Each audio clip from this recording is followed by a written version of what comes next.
me just tell you this. The person you see right now is not who I always was. I have been a work in progress for 57 years. I know you can't believe it.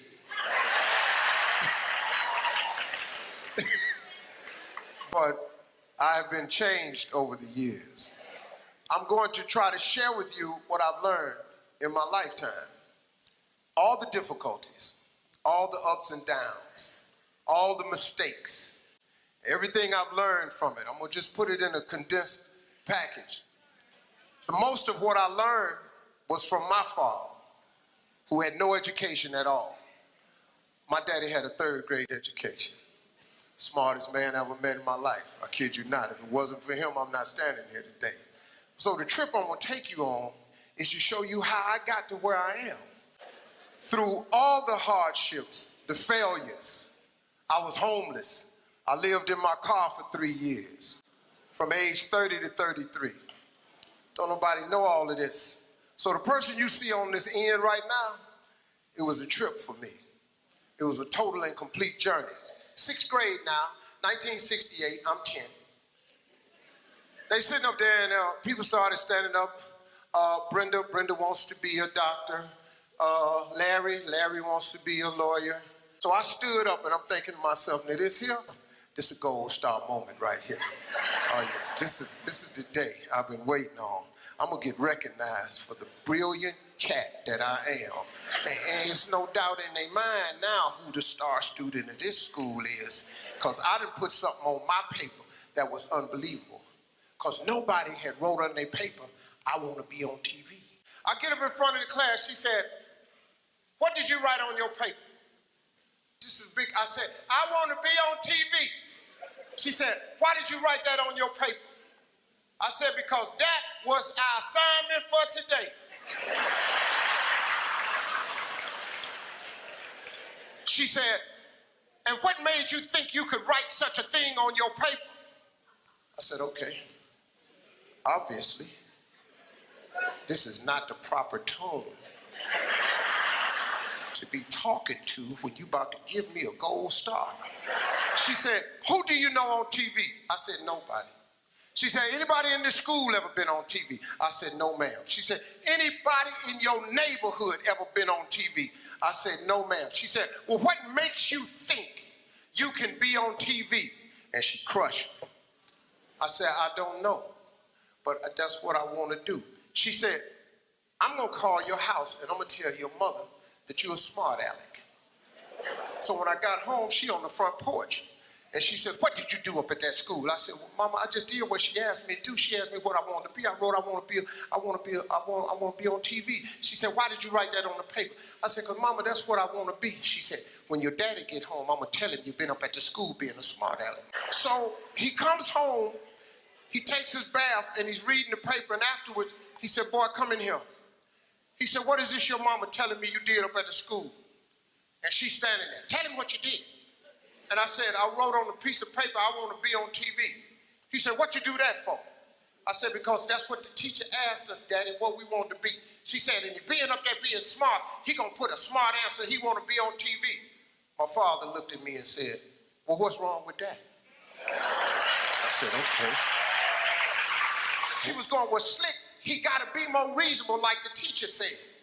He said, well, Bill, that don't make no sense if that's what the boy want to be. She said, he can't do what he want to do. Got to do like teachers say. He said, boy, go in your rooms. Come in the room a little bit later on. He said, boy, what you write on your paper? I said, I want to be on TV. He said, well, what she want you to put on the paper? I said, I don't know, Daddy, like a policeman or a ball player or something. That's what all the rest of the boys put. He said, well, put that on the paper and take it back up to that dream-killing heifer.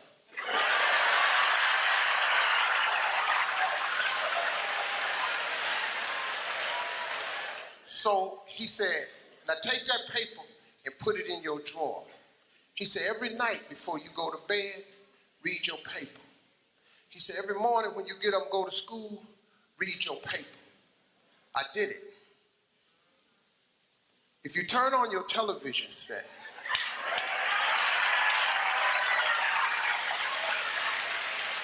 seven days a week, I'm on there somewhere. Because that is a principle of success that all successful people know.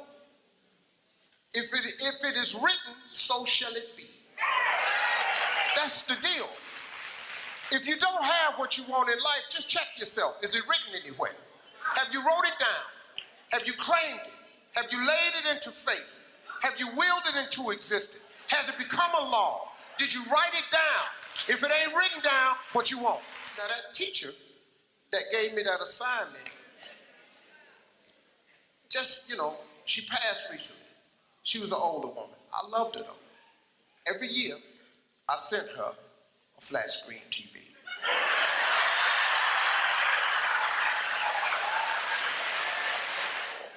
And what I learned was that success that all successful people know, we write it down. It's a vision board. You got to have vision boards, man. You ought to see what's on my laptop and my computer. Even I, with all God has blessed me with, I still have visions. A man without a dream or vision shall perish. You've all heard this. I just try to put it in a way where it's real talk.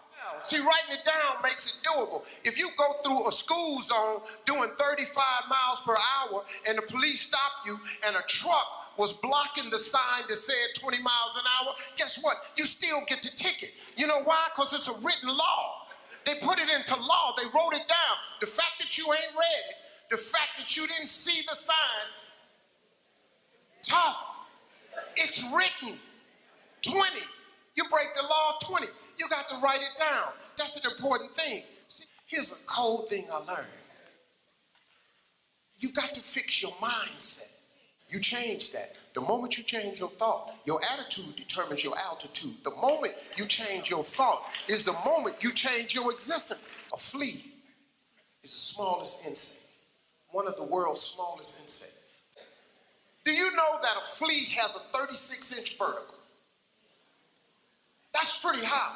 The average human being cannot jump 36 inches. 36 inches, that's right here. If you take that insect and you capture it and put it in a jar and put the lid on it, that insect still has a 36-inch vertical. You know what it does? It jumps 36 inches, but it hits its head and gets knocked back down. So he makes an adjustment. Since I'm getting knocked back down, I'm not going to jump my full potential. I'm just going to jump just enough so I don't get knocked back down. So, if you get another flea and capture it, the flea goes into the jar. The flea, again, another flea, has a 36-inch vertical. But because he's in the jar and he's seen what happens when he hits his head and he gets knocked back down, he duplicates what he sees the other flea doing. And he jumps just high enough where he don't hit his head. The sad thing about it is when these fleas have babies, these fleas are born with a 36-inch vertical. But because they live in the jar with their mama and their daddy, and they got a 36-inch vertical, but they see everybody else jumping just so high, they duplicate it. Becomes generational. It gets passed down. The parent ain't got enough sense to say, hey, I messed up my jump, but you, though, you can still go 36. That's why we try to send our kids to college, even if we didn't finish college. We try to get them through school if we never went to school. Every person in here that's a parent wants your child to have a better life than the one you had. You got to. If you don't, it's something wrong with you. You want your grandkids, your children, have a better life than the one you had.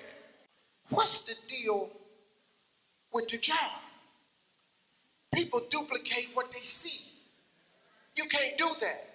Your brain is your lid. If you take the lid off, the potential in every one of us is expansive. It's unbelievable. Imagination is everything. It's the preview to life's coming attractions. You know what that means? Everything was once a thought. That's what that means. Let your imagination go. Open up your mind, trip a little bit, be something extra. The Wright brothers were sitting around one day and said, hey, I'm gonna fly like a bird. So people said, come here, man. Hear what this dude just said. Tell him what you just said. I'm gonna fly like a bird. I flew in here today.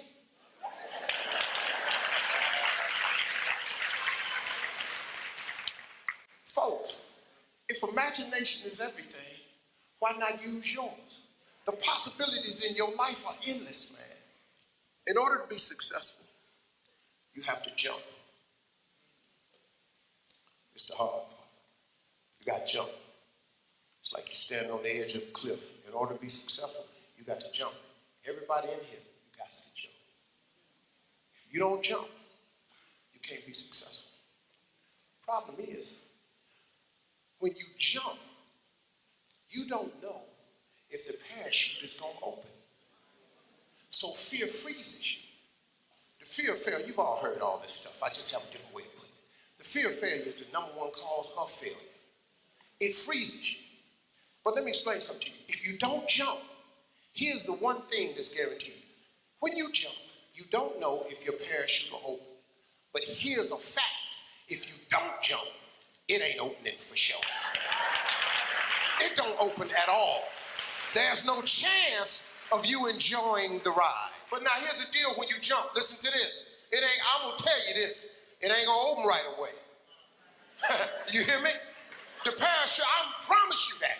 When you jump, it's not opening right away. Oh, you're gonna get cut up. Because the parachute is not going to open right away. But see, and your parachute is success. Success. When you experience success, it opens the parachute, and now that fall is now a ride. It's an incredible ride. Your view is different. You see people on parachutes in the air all the time. You see them on TMZ. You cut on TV shows and watch people live their life. Stop watching people live a life you could be living. Jump. Jump.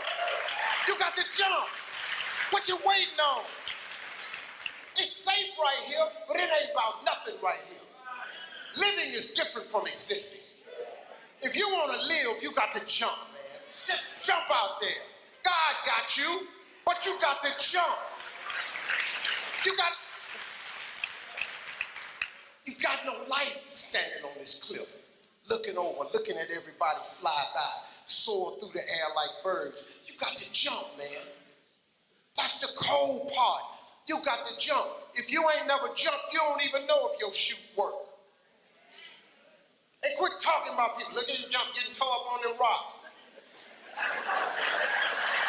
I knew it. I knew it. I knew it. I knew he didn't jump out there far enough. I saw. Well, hell, jump out there far enough then. Show him how far to jump. You got to jump. You don't jump, you're going to sit there. Parachute on your back, safe. You good? You existing? I chose to jump. I jumped.